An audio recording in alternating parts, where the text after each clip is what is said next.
dan pada malam hari ini, yaitu untuk menempuh.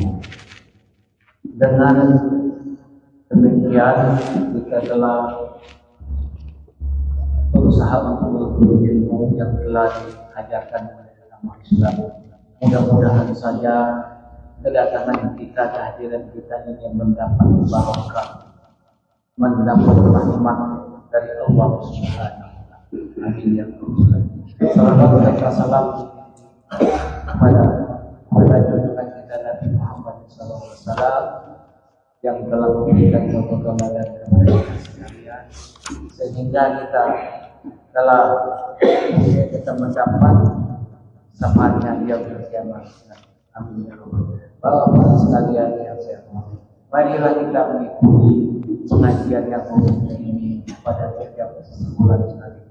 Mudah-mudahan Allah Subhanahu wa Ta'ala akan menambah ilmu kita, ilmu yang berkah, yang bermanfaat, sehingga kita dapat ibadah yang baik yang benar. Karena ibadah yang diterima oleh Allah Subhanahu wa Ta'ala itu yang benar, sesuai dengan syariat Islam. Hal yang salah tidak diterima oleh Allah Subhanahu wa Ta'ala. Oleh karena itulah kita itu diwajibkan oleh Allah Subhanahu wa Ta'ala untuk menuntut ilmu. Menuntut ilmu itu diwajibkan setiap laki-laki dan perempuan di dalam dunia ini. Maka kita jangan bosan-bosan, jangan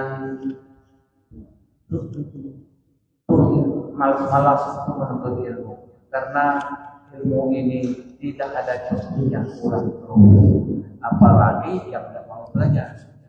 Amin ya rabbal alamin. Mudah-mudahan saja kita akan mendapat ridho dari Allah Subhanahu wa Ta'ala. Amin ya rabbal alamin. Wassalamualaikum warahmatullahi wabarakatuh.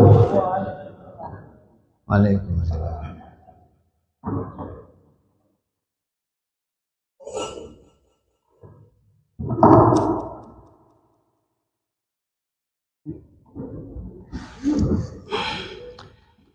Assalamualaikum warahmatullahi wabarakatuh. Waalaikumsalam. Alhamdulillahilladzi awdaha at-tariqa lit-talibin wa sahhala manhaja as-sa'adati lil-muttaqin wa bassara basairal musaddiqina bisairil hikami wal ahkami fid din wa manahahum asrarul iman wa anwarul ihsan wal yaqin wa ashhadu an la ilaha illallah wahdahu la syarika lahu lahul haqqul mubin wa ashhadu anna sayyidana Muhammadan abduhu wa rasuluhu as-sadiqul wa'dil amin al-qail man yuridillahu bihi khairan yufaqihu fid din sallallahu alaihi wa ala alihi wa ashabihi wa tabi'ina lahum bi ihsanin ila yaumil. Para hadirin jamaah Masjid Darul Mukminin.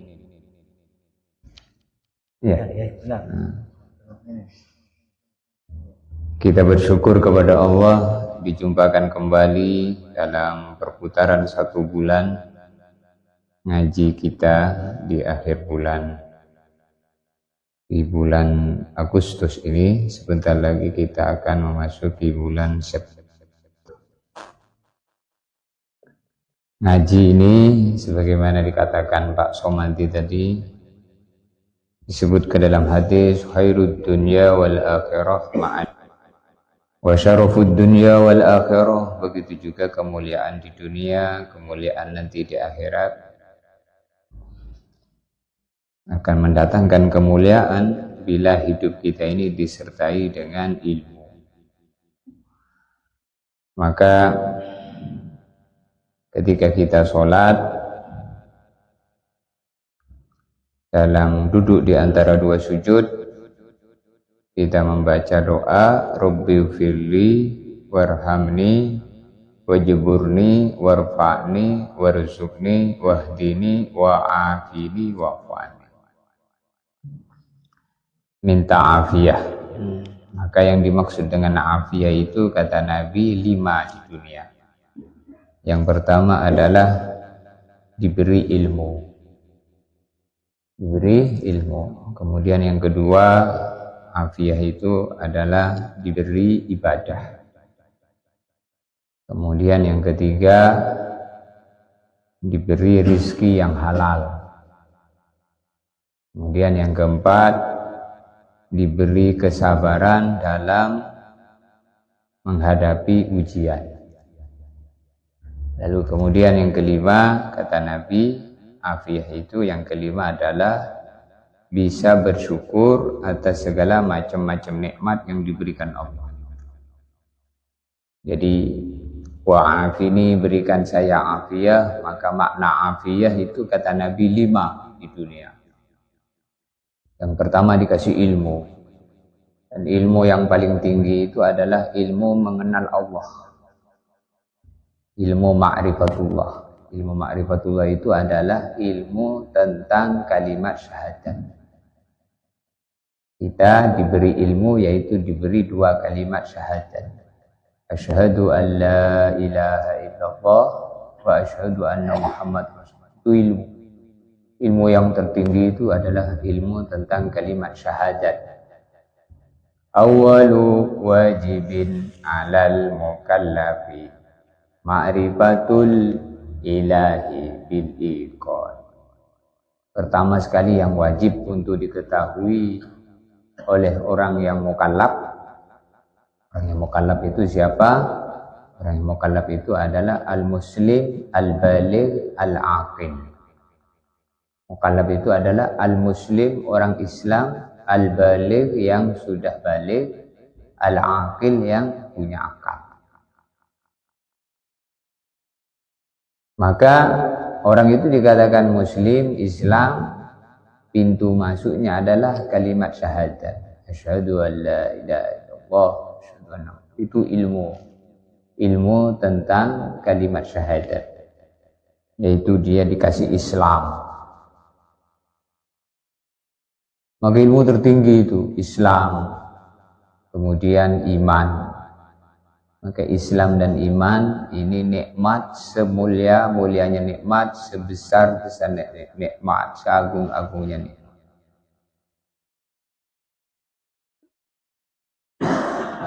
Maka kita menjadi orang Islam, ini kita syukuri dengan kita selalu banyak membaca Rabbana la tuzigh innaka antal wahhab. Itu doanya Nabi Ibrahim. Diajarkan kepada kita dalam Al-Quran, menjadi ayat yang diturunkan, diwahyukan kepada Nabi. Rabbana la tuzigh qulubana.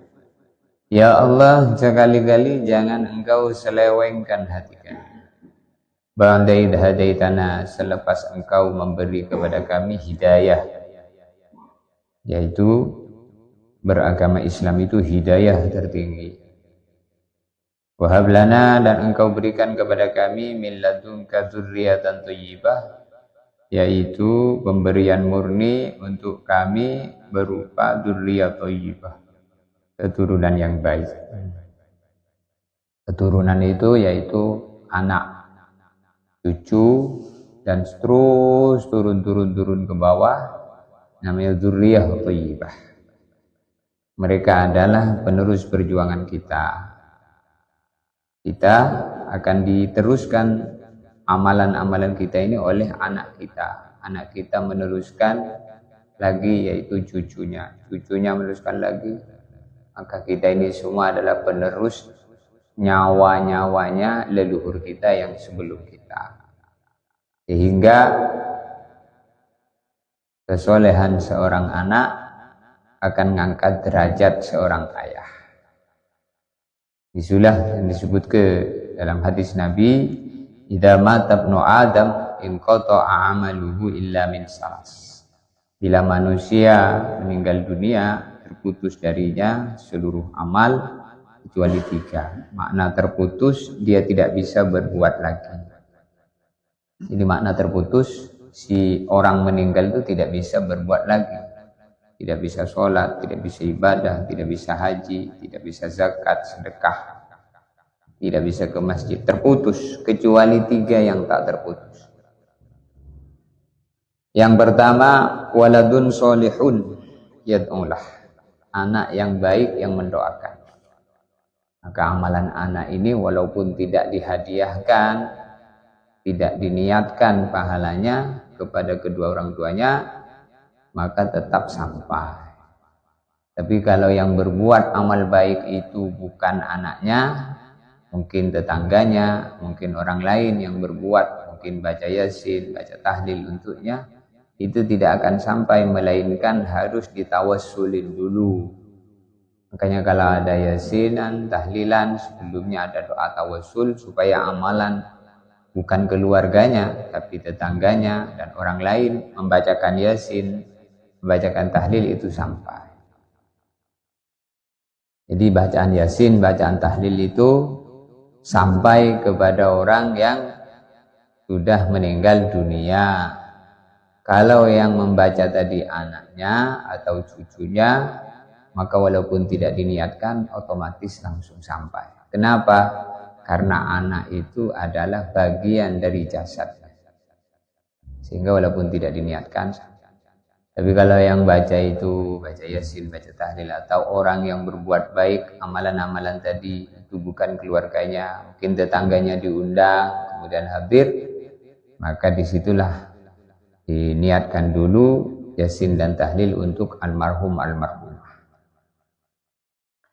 Jadi termasuk waladin sholihin yad'ulah adalah anak yang baik yang mendoakan. Maka di zaman Nabi Isa dapat wahyu. Nabi Isa dapat wahyu dari Allah.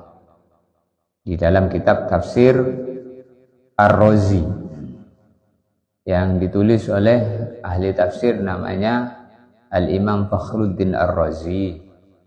Beliau punya kitab tafsir namanya Tafsir Khazin atau Tafsir Ar-Razi. Tafsir Khazin atau Tafsir Ar-Razi. Di situ disebutkan dalam tafsirnya surah Al-Fatihah bahwasanya Allah Subhanahu wa taala menurunkan wahyu kepada Nabi Isa. Ya Isa, kata Allah, ya Isa, istahyaitu an u'adziba 'abdi binari fi batnil ardi wa waladuhu yadhkuru ismi ala wajhil ardi. Ya Isa, wahai Isa, istahyaitu, aku malu. Istahyaitu, aku malu, wahai Isa, an u'adziba 'abdi binari fi batnil ardi.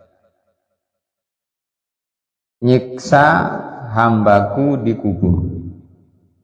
Aku malu, wahai Isa, menyiksa hambaku di kubur. Wa waladuhu yadhkuru ismi ala wajhil ardi. Aku malu menyiksanya. Kenapa?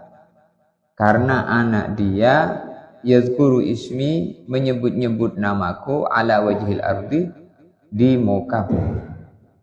Maknanya anaknya yang masih hidup menyebut-nyebut nama Allah, sholat 5 waktu anaknya, baca yasin anaknya, baca tahlil anaknya.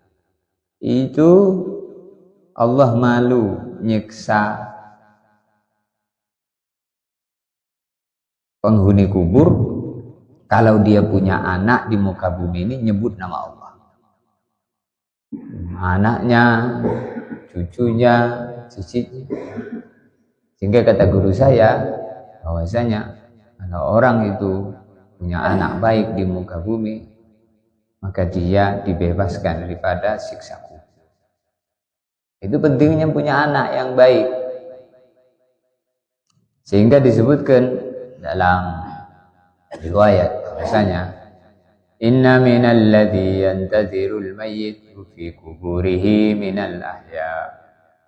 Inna minal ladzi, sesungguhnya termasuk perkara yantazirul mayyit fi kuburihi, yang mana mayit menunggu di alam kuburnya, minal ahya, menunggu dari amalan orang yang masih hidup di bumi. Apa yang ditunggu? As-shadaqah, sedekah. Tilawatul Quran, bacaan Quran. Wa yasin, bacaan yasin. Wa tahlil, bacaan tahlil. Fa idza lahiqathu, kalau mayit di alam kubur itu mendapatkan pahalanya sedekah, bacaan Quran, bacaan yasin, bacaan tahlil dari orang yang hidup tadi, mungkin dari anaknya atau keluarganya, tetangganya yang dia menghadiahkan pahalanya, maka itu sampai sehingga mereka kanat ahabba ilaihi minad dunya wa ma fiha, bergembira mayit di alam kuburnya lebih bergembira daripada orang hidup mendapatkan dunia dan segala isinya. Nah, itulah yang perlu kita pahami, bahwasanya ilmu ini ngangkat derajat. Sebagaimana disebutkan Allah di dalam Al-Quran, yarfa'illahu alladhina amanu minkum walladhina utul ilma darajat. Yarfa'illahu, Allah subhanahu wa ta'ala akan mengangkat alladzina amanu, orang yang beriman, minkum, dari kalian, orang yang beriman dari kalian, di antara kalian akan diangkat, walladzina utul ilma, dan orang yang diberi ilmu. Orang beriman dikasih ilmu. Jadi iman dan ilmu itu nggak bisa dipisahkan. Selepas kita ini beriman, maka harus belajar ilmu untuk memahami amalan-amalan yang mesti disempurnakan untuk orang beriman. Orang beriman harus sholat, maka untuk supaya sholatnya itu dia betul diterima, harus berilmu. Walladzina utul ilma darajat. Jadi dalam ayat ini antara iman dan ilmu itu tidak bisa dipisahkan. Orang beriman harus berilmu. Yarfa'illahu alladhina amanu minkum walladhina utul ilma darajat, diangkat derajat. Maka kemudian ilmu itu bisa didapat dengan cara apa? Innamas sabru bitasabbur wa innamal ilmu bita'allum. Innamas sabru, sesungguhnya orang itu bisa sabar bitasabbur, dengan dia belajar sabar. Jadi orang sabar itu perlu latihan sabar. Wa innamal ilmu bita'allum. Begitu juga sesungguhnya ilmu itu didapat dengan ta'allum, dengan belajar. Wa innamal ilmu bita'allum. Maka faridatun ala kulli muslimin wa muslim. Hukumnya adalah wajib. Kewajibannya itu minal mahdi ilal lahdi. Mulai dari kita lepas ayunan sampai kita masuk liang lahat. Yang lahat itu liang kubur. Mananya selama nyawa masih menyatu dengan badan, maka selalu kita belajar. Niatnya belajar, terus belajar. Jangan pernah merasa bisa. Orang yang ketika merasa bisa, maka dia tidak akan bertambah. Maka satu-satunya doa di mana Nabi diperintah oleh Allah untuk meminta tambahan adalah minta tambahan ilmu. Di dalam Al-Quran tuh nggak ada satu ayat pun Nabi diperintah untuk minta tambahan harta. Hanya diperintah untuk minta tambahan ilmu.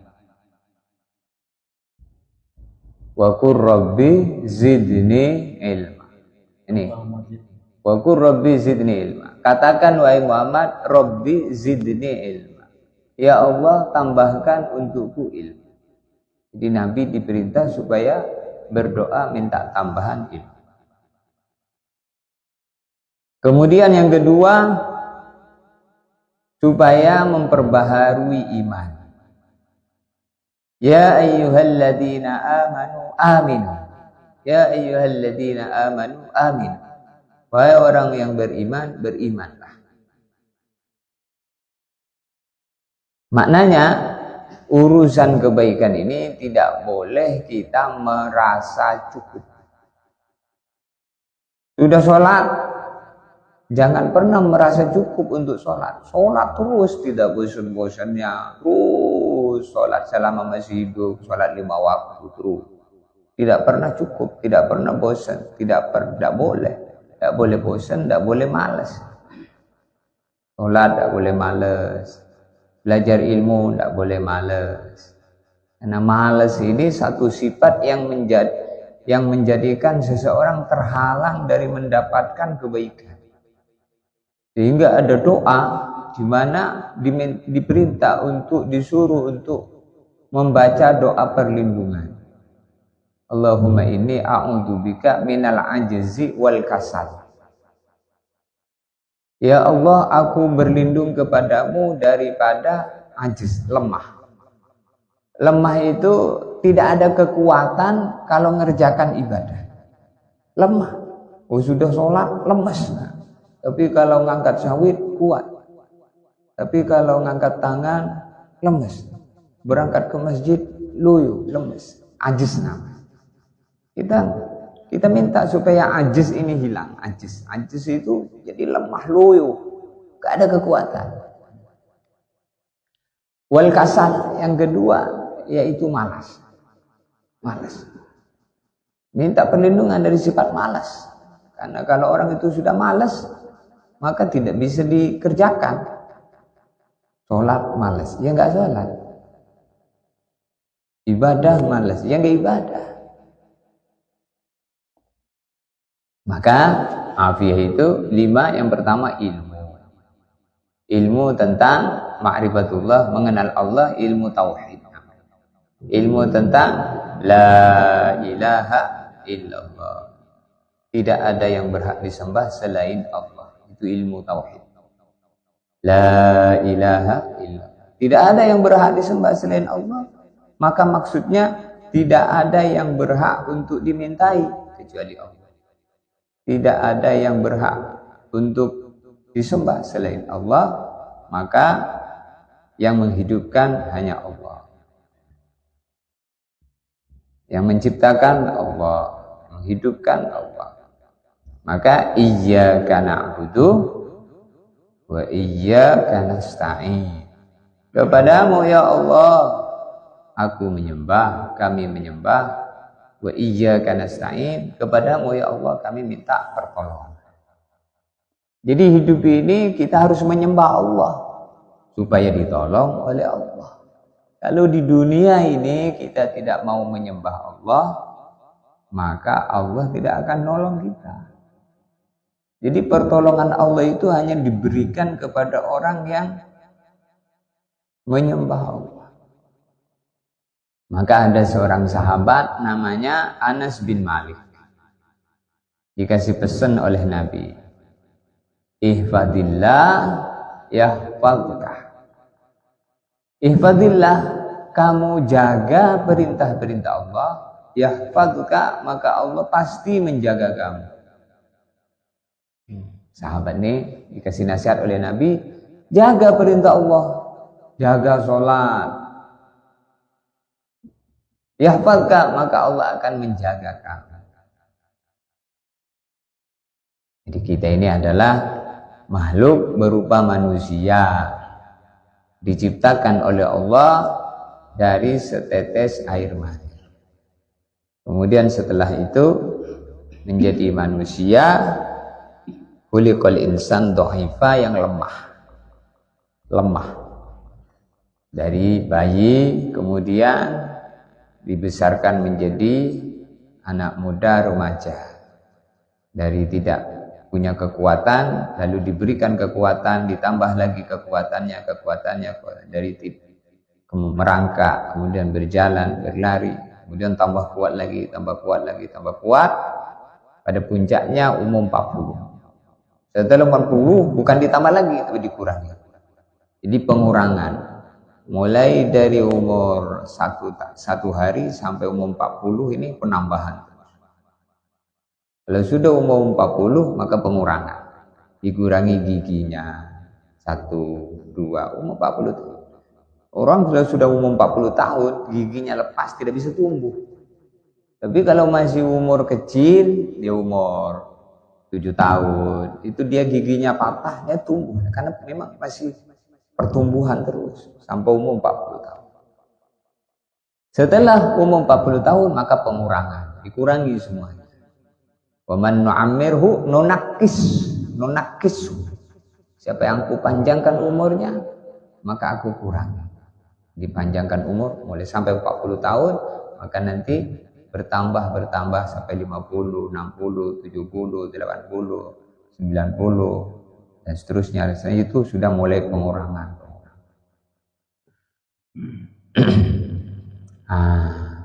Maka kita harus sadar bahwa hidup di dunia ini bukan tempat tinggal, tapi tempat kita meninggal. Maka 1 tahun 12 bulan 365 hari itulah waktu-waktu yang kita jalani supaya bagaimana semakin hari kita ini semakin dekat hubungannya dengan Allah. Jadi ilmu. Kemudian yang kedua dikasih ibadah. Setelah dikasih ilmu, dikasih ibadah. Ini afiyah. Dikasih ibadah. Ilmu tertinggi Islam tadi. Setelah dikasih Islam, dikasih ibadah. Karena ada orang Islam tapi tidak beribadah. Apakah bermanfaat keislamannya sedangkan dia tidak beribadah? Selama dalam hatinya itu ada iman, ada Islam, walaupun belum sempurna, belum ibadah, hanya ada kalimat syahadat, asyhadu an la ilaha illallah, asyhadu anna Muhammad Rasulullah, maka pasti masih ada harapan untuk selamat dari neraka. Hanya saja karena dia ini tidak punya ibadah, maka dia harus membersihkan jiwanya, membersihkan dirinya di api neraka. Karena mungkin dia tidak sholat seumur hidup. Ada kalimat syahadat tapi dia tidak sholat, dia tidak puasa. Maka tidak sholat ini berarti meninggalkan perintah. Tidak sholat itu dosa, dan dosa itu mengakibatkan siksa, dan siksa itu pembersihannya di neraka. Maka nanti ketika nanti di hari kiamat, ketika orang-orang kafir kemudian mengatakan kepada orang yang Islam tidak beribadah tapi Islam, maka dimasukkan neraka supaya membersihkan dosanya. Maka orang kafir mengatakan, sama saja kamu Islam juga dimasukkan neraka. Maka Allah SWT mendengar perbincangan ini, sehingga Allah SWT memerintah malaikat penjaga neraka untuk mengeluarkan seluruh orang dari neraka, tidak satupun yang masih punya iman walaupun sebesar biji zarah. Jadi diperintah oleh Allah seluruh orang yang ada iman kepada Allah walaupun sebesar biji zarah suruh dikeluarkan daripada neraka kemudian dimasukkan surga. Maka orang-orang kafir mengatakan, ya laitani kuntu turaba. Duh, kalau begitu jadi debu saja. Orang-orang kafir mengatakan seperti itu. Ini pentingnya Islam. Kemudian setelah Islam ibadah. Islam itu ilmu. Ilmu itu ilmu tertinggi Islam. Kemudian yang kedua dikasih ibadah, dikasih sholat. Maka kita ini sholat ini rezeki. Sholat itu rezeki.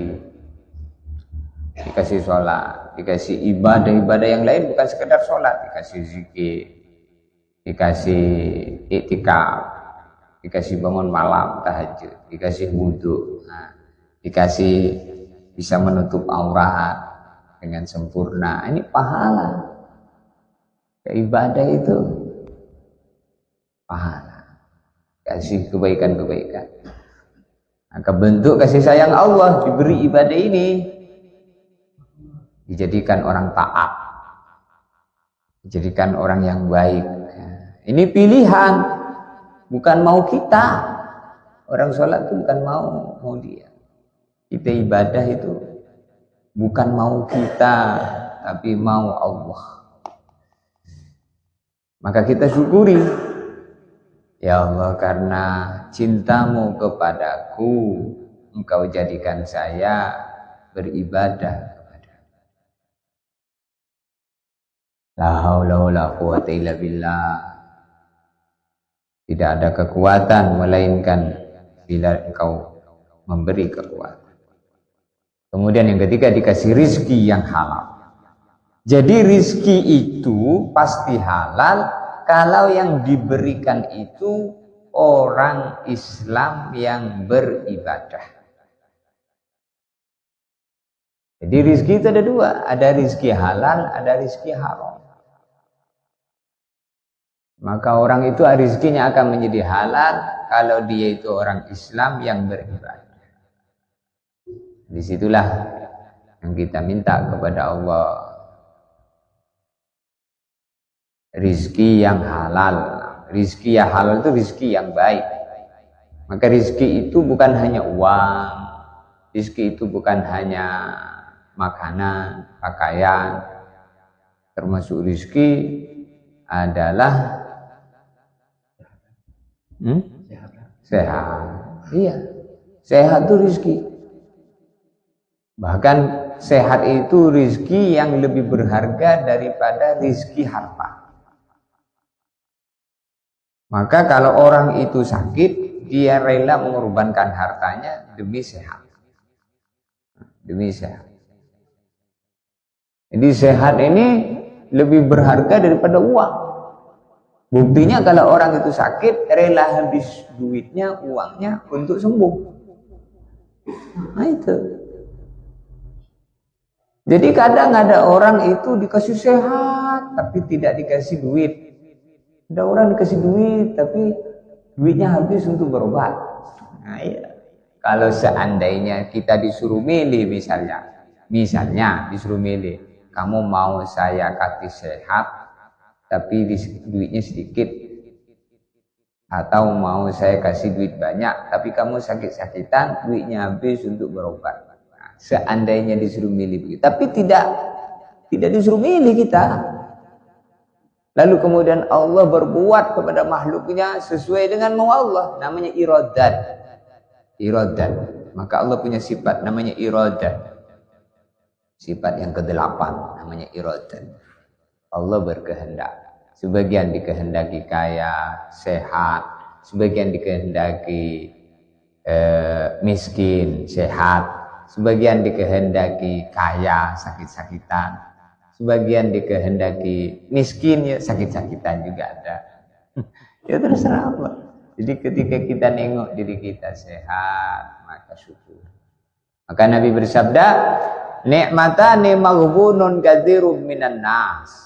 Ada dua nikmat, kebanyakan manusia tidak nganggap kalaulah itu nikmat. As-sihhatu wal faragh. Yang pertama nikmat sehat, yang kedua faragh, kesempatan. Nikmat kesempatan. Kesempatan hidup. Ini hidup ini kesempatan namanya. Maknanya hidup ini kesempatan. Kesempatan untuk apa? Kesempatan untuk nambah ibadah. Bukan kesempatan untuk maksiat, kesempatan untuk nambah ibadah. Hidup. Dimana kalau orang sudah mati, kesempatan sudah tidak ada lagi. Jadi ini kesempatan. Nikmat sehat, nikmat kesempatan. Jadi hidup dalam keadaan sehat. Nah ini mahal sekali. Maka kita gunakan hidup ini untuk taat, sehat ini untuk taat.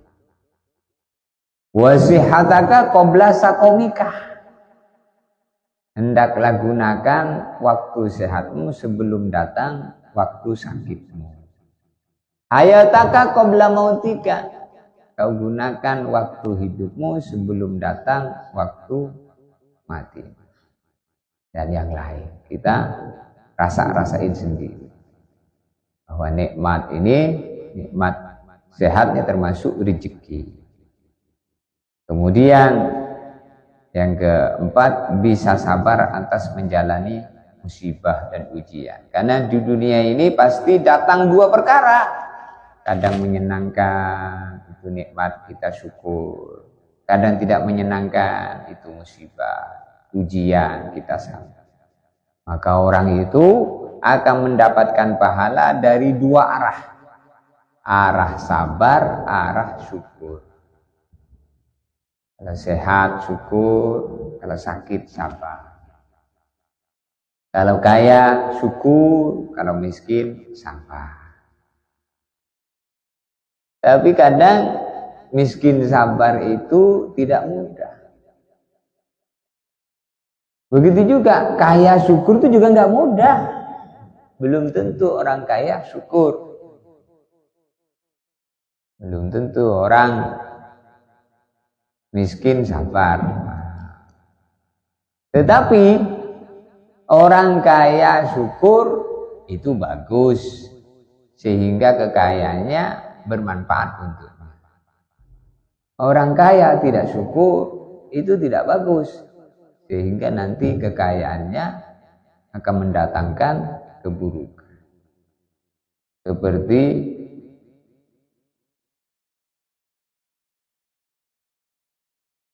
zaman Nabi Musa, namanya siapa? Korun. Korun itu kaya tapi nggak syukur. Maka akhirnya hartanya mendatangkan musibah. Maka kita ini tidak bisa mengikuti mau kita. Kalau mau kita kan kaya syukur. Mau kita itu kaya syukur, sehingga kadang kita minta itu beri kekayaan yang syukur, kadang kemudian tidak dikasih oleh Allah, malah dijadikan miskin yang sabar.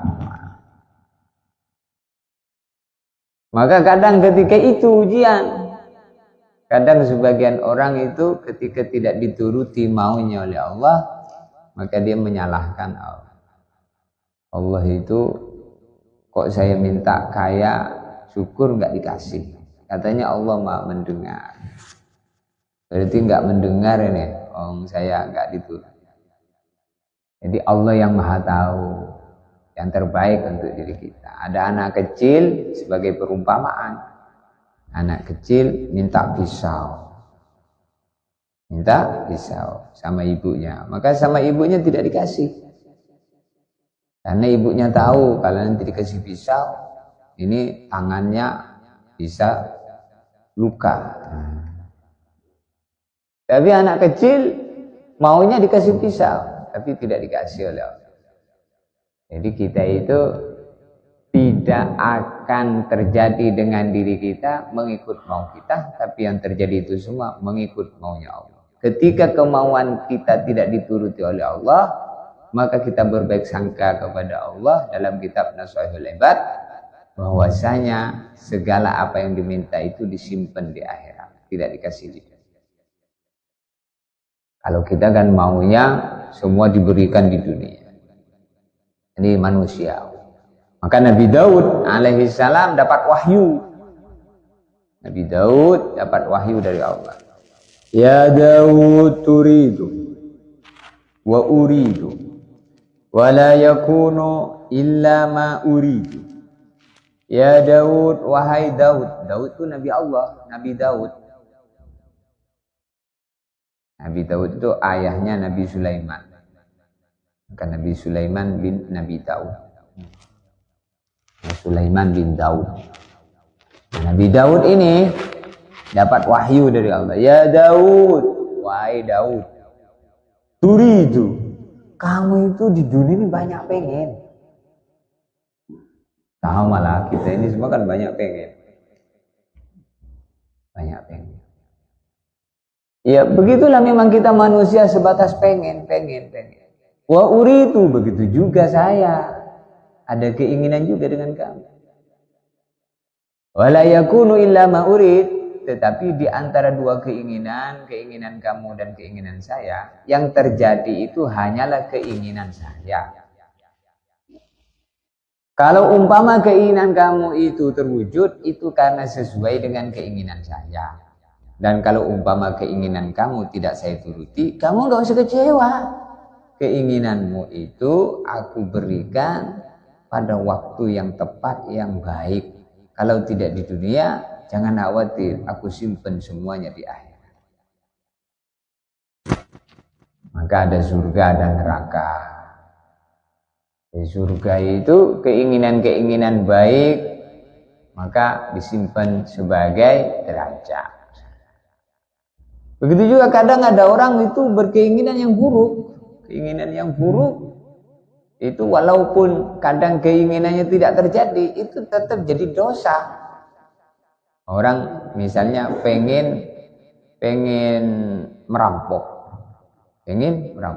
Maka sejak pengen itu sudah satu dosa. Ditaruh di neraka. Yang wajib dia hampiri dulu sebatas dosa. Kalau dia tercapai apa keinginan buruknya, maka itu jadi dosa. Jadi mulai keinginan itu sudah jadi dosa. Maka di antara doanya yang diajarkan adalah ikdzib fi qalbi roja. Ya Allah, Engkau letakkan di hatiku harapan baik hanya Kepadamu. Jangan sampai Engkau memberikan harapan-harapan buruk, keinginan-keinginan buruk. Maka hadirin yang dimuliakan oleh Allah Subhanahu wa taala, jadi disinilah kehidupan di dunia. Maka dalam kitab Nasha'ihul Ibad, seluruh doa yang dipanjatkan oleh Ibnu Adam, seluruh doa itu diterima oleh Allah selama Ibnu Adam itu selepas berdoa tidak mengatakan saya telah berdoa tapi Allah tidak menerima, tidak ngabulkan. Ketika manusia bilang saya sudah berdoa tapi doa saya tidak diterima, maka sejak itu doanya tidak diterima. Maka doa itu diterima, penerimaan Allah itu dijadikan salah satu daripada 3 dalam kitab Nasha'ihul Ibad. Yang pertama, doa kita itu dijadikan sebagai penghapus dosa. Kita berdoa, apa yang diminta tidak dikasih sesuai permintaannya, tapi itu dikasih sebagai penghapus dosa. Maka Allah bilang, kamu masih banyak dosa, tidak saya kasih permintaan kamu saya jadikan sebagai penghapus dosa. Itu juga doa makbul itu. Cuman kita tidak merasa. Kalau dijadikan penghapus dosa itu kita nggak tahu. Padahal itu kalau dijadikan penghapus dosa itu lebih berharga dibanding diberikan berupa apa yang kita. Kemudian yang kedua, diberikan di dunia sebagai cuplikan daripada hasil yang diberikan di akhirat. Jadi diberikan di dunia itu hanya bonus-bonus. Belum diberikan semua, sebagian masih disimpan di akhirat. Kemudian yang ketiga, sama sekali tidak diberikan di dunia, tapi disimpan di akhirat. Maka kata para ulama, nanti ketika di hari kiamat, ketika orang doanya tadi diberikan di hari kiamat, maka mereka mengatakan, ya Allah, kalaulah memang hasil doa yang disimpan di akhirat seperti ini, saya pengen seluruh doa saya Engkau berikan di akhirat saja. Jadi ini kadang karena saking sempitnya pemikiran kita, maka tiba-tiba kita jatuh kepada suudzon, berburuk sangka kepada Allah. Maka ketika kita ini doa, yakin bahwa doa kita diterima. Ketika kita sholat, yakin sholat kita diterima. Tentunya ketika itu semua dikerjakan dengan memenuhi syarat dan rukunnya. Sholat memenuhi syarat dan rukunnya. Punya wudhu, tertib rukun gerakannya sesuai. Begitu juga doa dipenuhi syarat dan rukunnya. Apa syarat rukunnya doa? Syarat rukun doa supaya diterima itu adalah sebelum doa banyak istighfar. Setelah itu doanya ketika dia berdoa dibuka dengan sholawat, ditutup dengan sholawat. Atau kalau tidak dibuka dengan sholawat. Kalau tidak dibuka ditutup dengan sholawat. Atau yang lebih bagus dibuka dan ditutup dengan sholawat. Kemudian setelah doa berbaik sangka kepada Allah. Perintahnya hanya berdoa. Ud'uni astajib lakum. Berdoalah kamu kepadaku, pasti aku terima doa. Itu Quran. Jadi kita diperintah oleh Allah untuk berdoa, dan doa yang kita mintakan kepada Allah, doa yang kita panjatkan doa, itu pasti Allah terima. Maka dalam hadis qudsi Allah Ta'ala berfirman, ana inda dhanni abdi bi fa dhannu bi khaira. Saya tergantung prasangkaan hambaku kepadaku, maka hendaklah hambaku berbaik sangka kepadaku. Termasuk berbaik sangka diperintah doa, sudah doa, serahkan sama Allah hasilnya. Enggak usah kira-kira doa saya diterima enggak ya. Jangan pernah mengatakan begitu. Kalau kita sudah doa, yakin diterima. Kenapa yakin diterima? Karena Allah telah berjanji dalam Al-Quran, ud'uni astajib lakum. Maka kita orang beriman ketika berdoa harus ingat, doa kamu ini, doa saya ini perintah Allah. Ud'uni astajib lakum. Maka doa itu ibadah. Ud'uni astajib lakum. Doa itu ibadah. Maka kalau doa itu ibadah, maka ketika orang itu berdoa, dia tidak peduli dengan hasil doanya. Terserah Allah, mau dikasih di dunia atau tidak, saya tetap akan doa terus. Kan doa ini ibadah. Bisa doa itu sudah satu nikmat. Jangan terus doa itu kita mempertimbangkan hasilnya. Begitu juga ketika sholat.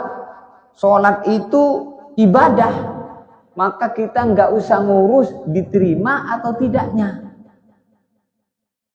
Diterima atau tidaknya itu kita tidak akan tahu.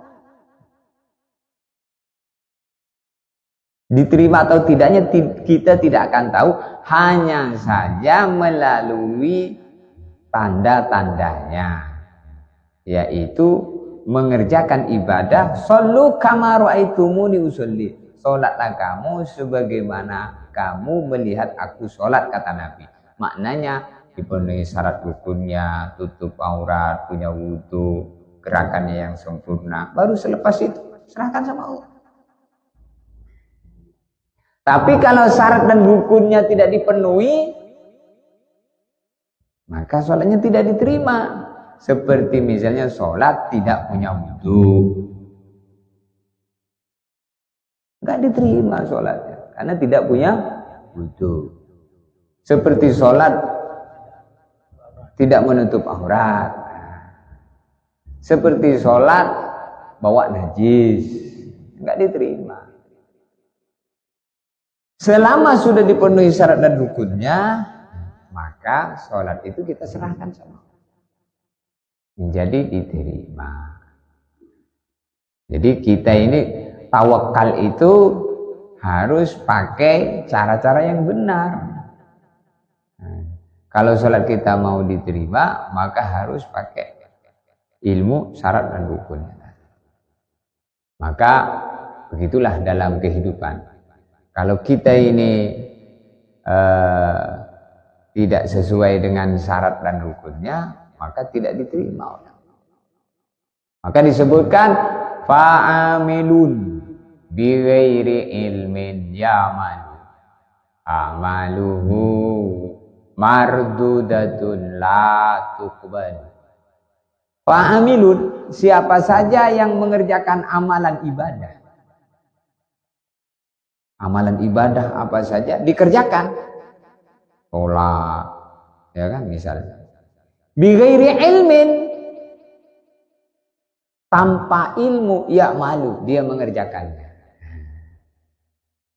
Siapa saja mengerjakan ibadah, bighairi ilmin, ya malu, tanpa ilmu dia mengerjakan ibadah itu. Tanpa ilmu itu maksudnya tidak tahu tertib-tertibnya, tidak tahu syarat rukunnya, seperti sholat tidak punya wudhu tadi, misalnya. Berarti dia tidak pakai ilmu. Amaluhu, maka amalan ibadah yang dikerjakan itu mardudatun, ditolak, la tuqbalu, tidak diterima. Maka disinilah pentingnya supaya kita di dalam setiap amalan ibadah yang kita kerjakan harus disertai ilmu. Kita mau sholat harus ngerti urusan ilmu dalam sholat. Kita mau berdagang harus ngerti urusan ilmu dalam perdagangan. Kita mau menikah harus mengerti urusan ilmu dalam pernikahan. Kita mau haji, kita harus tahu ilmu tentang haji, namanya manasik. Manasik haji, begitu manasik umroh, menunjukkan bahwa setiap ibadah itu harus dikerjakan dengan ilmu. Maka ilmu inilah yang perlu kita baca dan kemudian dikaji, kemudian diulang-ulang sehingga bertambah. Maka di awal disebutkan bahwasanya wa innamal ilmu bitta'allum. Ilmu itu dengan belajar. Belajar ilmu. Belajar Quran maka bisa mengaji. Belajar sholat nanti betul sholat. Dan yang lain. Maka Nabi itu mengatakan innama bu'istu mu'alliman. Nabi bersabda, innama bu'istu mu'alliman. Saya ini diutus supaya ngajarin ilmu. Maka Nabi itu ngajarin ilmu. Ngajarin ilmu tentang menyembah yang benar itu nyembah Allah. Maka ngajak supaya masuk Islam, menyembah Allah. Innama bu'istu mu'alliman. Saya ini diutus supaya jadi mu'allim. Mu'allim itu guru. Guru yang mengajarkan agama. Maka Nabi itu membawa agama yang kemudian diajarkan. Agama Nabi itu agama Islam. Maka ada istilah syariatul Islam. Syariat itu aturan Islam dalam beragama Islam. Ada syariat Islam. Ada yang haram, ada yang wajib, ada yang sunnah, ada yang makruh, ada yang boleh, ada yang mubah. Jadi tidak semuanya wajib, tapi ada juga yang sunnah. Tidak semuanya haram, ada juga yang makruh mubah. Maka hukum Islam itu ada 5. Wajib, kalau dikerjakan dapat pahala, kalau ditinggalkan dapat dosa. Seperti sholat, wajib sholat, kalau mengerjakan dapat pahala, kalau meninggalkan sholat dapat dosa. Wajib. Kemudian yang kedua sunnah. Sunnah itu kalau dikerjakan dapat pahala, kalau ditinggalkan tidak dapat dosa. Sunnah. Seperti qobliyah, ba'diyah. Salat qobliyah dan salat ba'diyah. Seperti salat tahajud, seperti salat witir, itu sunnah. Kalau dikerjakan dapat pahala, kalau ditinggalkan tidak dapat dosa. Tapi Al-Imam Al-Ghazali mengatakan meninggalkan sunnah itu bukan tidak dapat dosa, tapi rugi. Paham?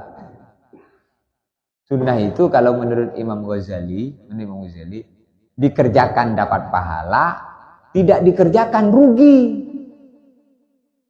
Bukan tidak apa-apa, rugi katanya. Tapi dalam pandangan ulama fuqaha, secara hukum fikihnya, sunnah itu kalau dikerjakan dapat pahala, kalau ditinggalkan tidak dapat dosa. Tapi kalau menurut Imam Ghazali lain, bukan tidak dapat dosa, rugi. Rugi. Masa tidak dapat pahala, tidak apa-apa. Kalau dikerjakan kan dapat pahala, kalau tidak dikerjakan tidak apa-apa. Rugi kan tidak apa-apa. Nah, itu kata Imam Al-Ghazali. Sehingga beliau itu mandang sunnah itu seperti wajib, sehingga tetap dikerjakan walaupun sunnah. Maka kita harus, kata para ulama, pendapat Imam Ghazali ini sangat baik. Sehingga kalau orang itu yang sunnah dalam pandangan dirinya dia anggap wajib. Misalnya tahajud itu sunnah. Sunnah itu bagi orang selain saya. Kalau menurut saya tahajud itu wajib. Sehingga walaupun sunnah tetap dikerjakan. Kemudian ada haram. Haram itu kalau dikerjakan dapat dosa. Kalau ditinggalkan dapat pahala. Seperti ghibah. Ghibah itu bicarakan keburukan orang, itu dosa.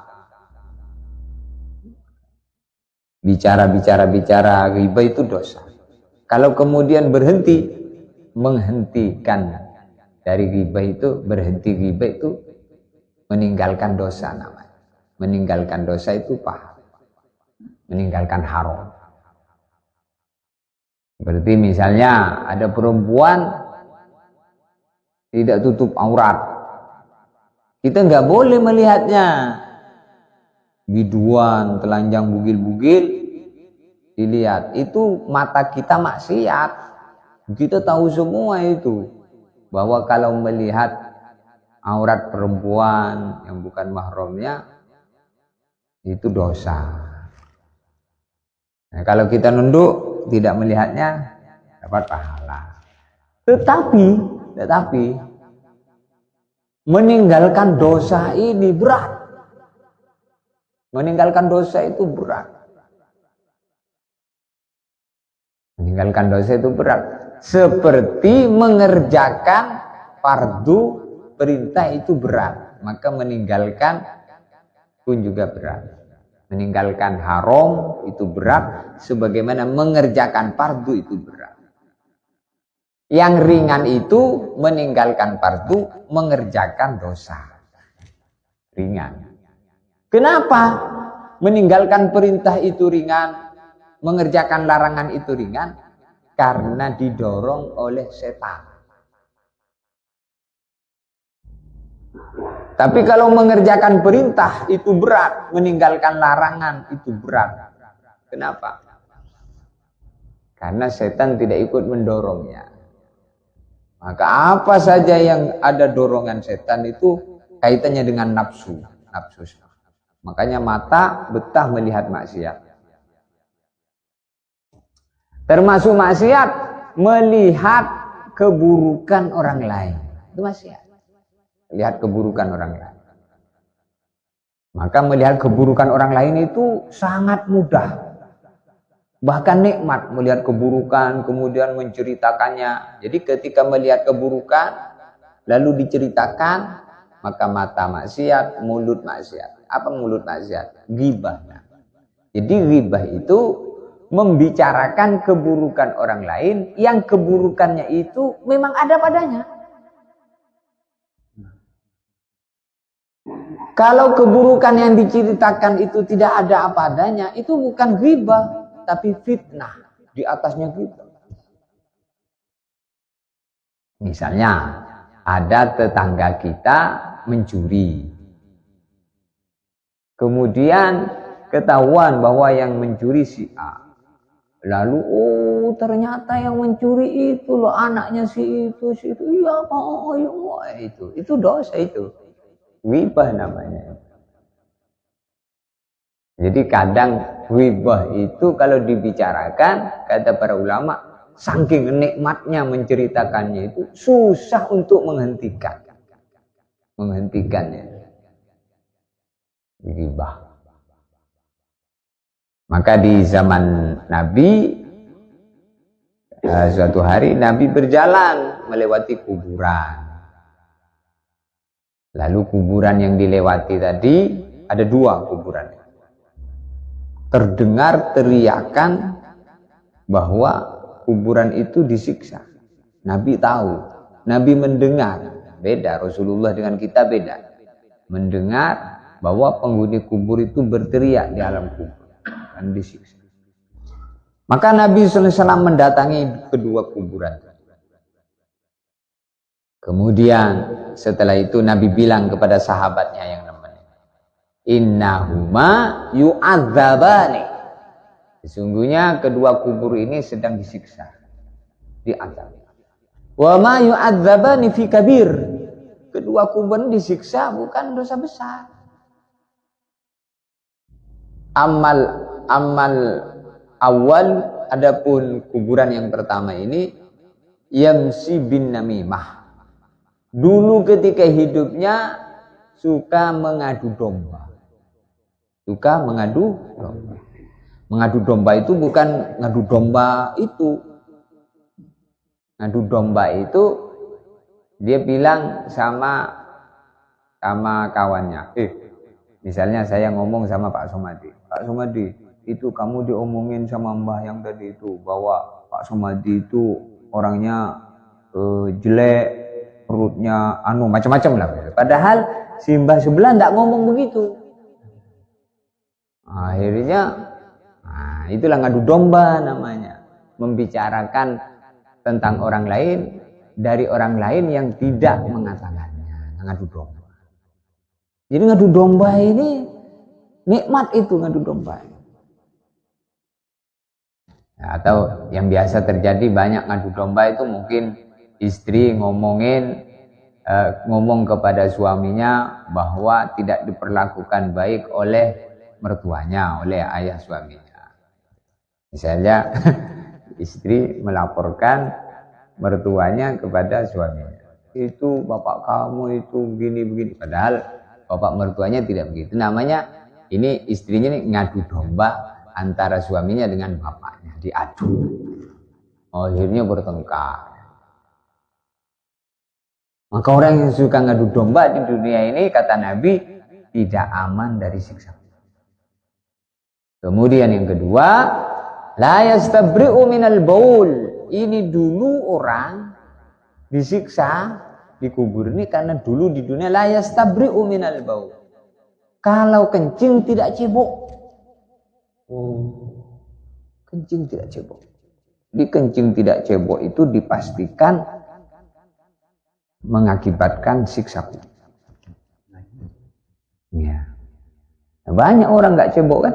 Kadang naik mobil mewah tengah jalan, pinggir jalan tegak, ban mobilnya dikencing, sentil masuk lagi, tidak cebok. Nyampe rumah ngumpulin istrinya, akhirnya maninya bercampur dengan kencing.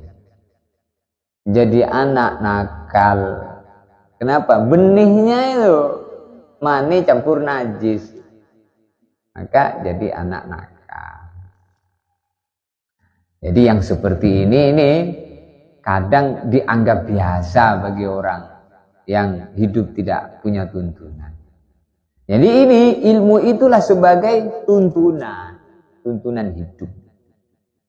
Maka di akhir zaman orang kalau bicara ilmu, bicara kebaikan, itu menjadi tontonan. Tontonan aja. Kemudian tontonan jadi tuntunan. Apa yang ditonton di layar televisi itu jadi tuntunan. Terbalik. Yang tuntunan jadi tontonan, dituntun oleh Nabi. Maka Nabi itu tuntunan kita. Maka agama itu tuntunan. Nuntun kita kepada jalan yang benar itu ilmu agama. Tapi di akhir zaman yang seperti ini jadi bahan tertawaan. Jadi kalau disampaikan agama itu gak tertarik. Malah dijadikan bahan tertawaan, diledek, di ini. Itu sudah zaman akhir tuh. Kita ini jangan ikut-ikutan. Zaman ini semakin jauh ke belakangnya semakin berat.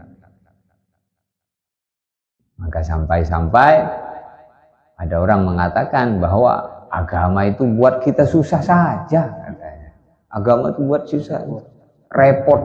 Jadi nggak usah tanya-tanya. Jadi nanti tidak boleh semua. Padahal Nabi mengatakan inna hadzal din la yusrun. Sungguh agama ini adalah mempermudah. Maka kita alhamdulillah alladzi awdahat tariqa lit-talibin. Terima kasih ya Allah. Allah telah menjadikan jalan jelas. Jalan hidup itu jelas lit-talibin bagi orang yang belajar ilmu. Alhamdulillah alladzi awdahat tariqa lit-talibin.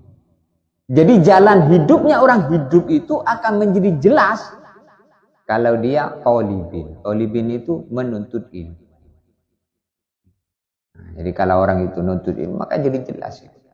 Jadi jelas. Tapi kalau ilmu tidak pernah dipelajari, arahan-arahan agama nggak pernah didengar, nanti kalau dikasih arahan-arahan agama itu macam nggak masuk akal semua,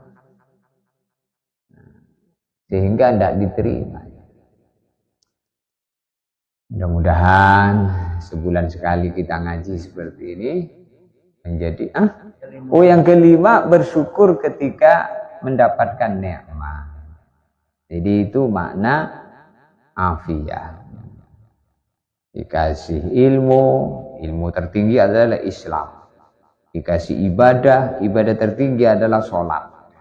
Ibadah tertinggi itu sholat. Dikasih rizki. Kalau orang sudah dikasih ilmu Islam, dikasih ibadah sholat, maka rizkinya pasti halal, pasti barokah. Mudah-mudahan Allah berikan kepada kita. Kemudian yang keempat dan kelima diberi sifat sabar dan syukur. Sabar menghadapi ujian, syukur mendapati. Ya, 4-5 itu sifat, dikasih sifat syukur, sabar dan syukur. Jadi orang itu kalau bisa sabar, maka pahalanya itu per detik. Dikasih sakit sabar, dikasih nikmat syukur. Maka setiap hari itu akan terjadi sikap ini. Apakah sekarang ini sikap sabar? Apakah sekarang ini sikap syukur? Kalau dicaci orang, disalin, sabar. Dikatakan goblok, sabar. Dikatakan macam-macam, dicomot kayak Nabi, dikatakan gila, ya macam-macam. Sabar. Kalau disanjung-sanjung, syukur. Syukurnya itu bukan bangga diri.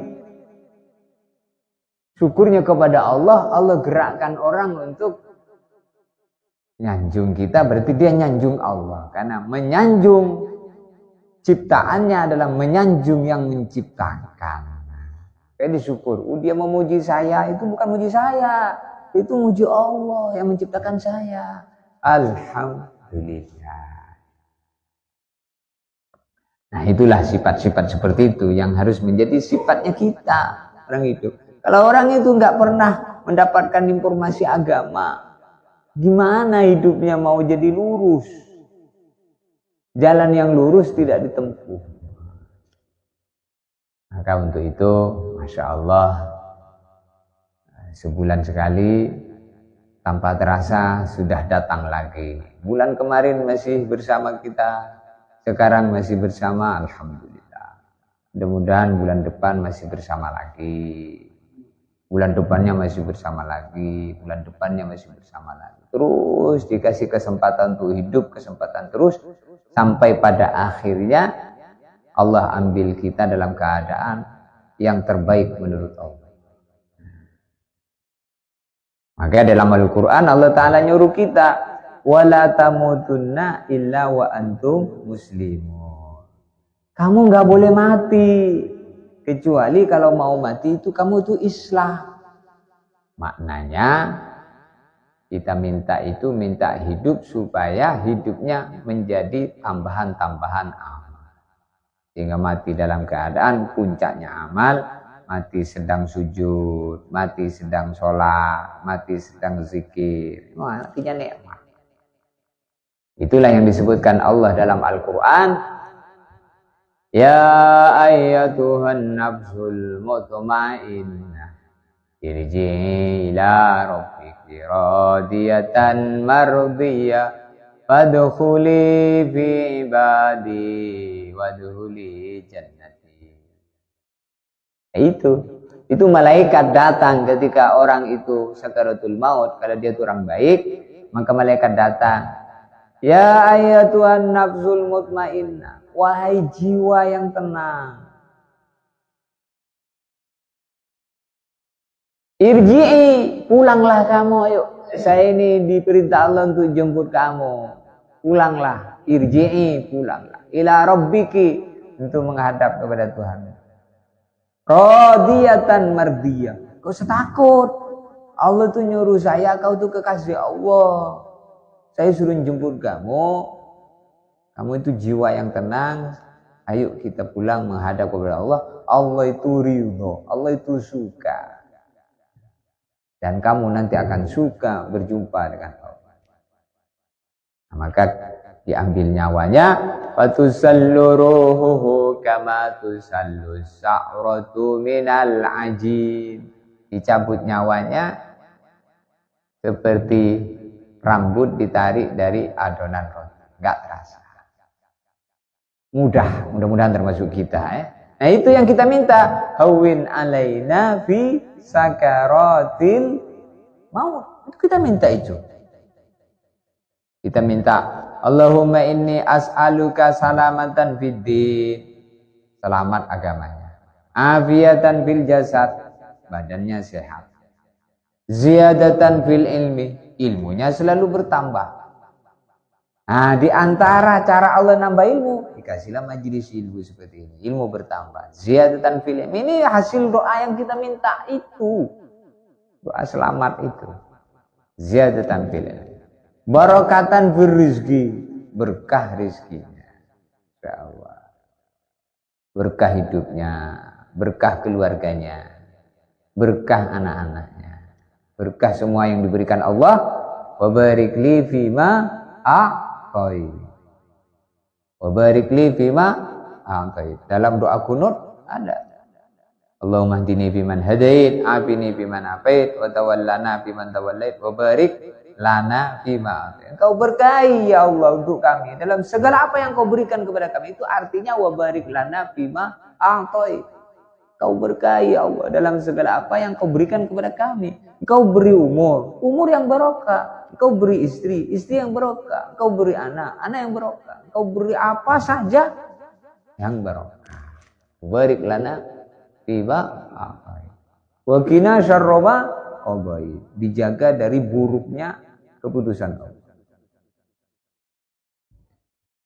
Barakatan fil rizki. Taubatan qoblal maut. Kasih taubat sebelum mati. Rahmatan indal maut. Dikasih rahmat di saat mati. Rahmat di saat mati itu kata para ulama adalah Allah ngutus malaikat Israel untuk mentalkin kalimat syahadat. Ketika nyawa mau ditarik oleh malaikat Israel diingatkan kalimat syahadat. Sehingga malaikat Israel mengatakan La ilaha illallah. Saya mau nyabut nyawa kamu dengan izin Allah, perintah Allah. Kata Allah kau ucapkan kalimat ini. La ilaha, dituntun oleh malaikat Israel. Sehingga akhir kalamnya la ilaha illallah. Itu gak ada orang tahu itu. Gak ada yang tahu itu. Itu rezeki diberikan Allah itu. Yang tahu hanya dia, malaikat Allah. Tetangganya gak tahu. Namanya rahmatan indal maut. Itu kita minta itu. Wa maghfiratan ba'dal maut. Kalau mati seluruh dosanya diampuni. Nah, hawwin alaina fi sakaratil maut. Ya Allah, kalau nanti saya sakaratul maut, engkau ringankan, mudah. wan najata minan nar, selamat dari api neraka, wal afwa indal hisab, ketika dihisab dimaafkan. Nah, maka kita ini manusia itu berbeda dengan kambing, hewan, binatang. Kalau manusia ini ada kelahiran, ada kematian. Kematian itu awal dari kehidupan. Kehidupan yang selama-lamanya. Mudah-mudahan Allah selalu membimbing kita dalam kehidupan ini. Ihdinas siratal mustaqim. Tunjuki kami kepada jalan yang lurus. Ada yang mau tanya? Mau tanya?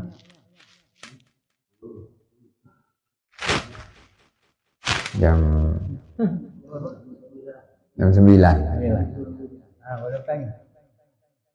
Alhamdulillah. Kaji. Yang api-api dunia tadi. Iya. Yang akhiratnya belum kan? Iya. Api-api akhirat. Api di akhirat 5 juga. Hah? Coba tahu apa? Yang pertama, malaikat Israel datang dengan senyuman. Israel ya? Iya. Nanti beda. Iya.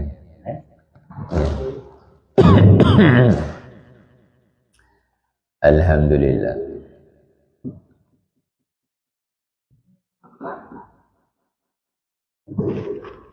Allahumma salli ala Sayyidina Muhammad wa ala ali Sayyidina Muhammad. Rabbana zidna ilma warzuqna minka fahma faqihna fid din, alimna ta'wil wahdina ila sawa'is sabil.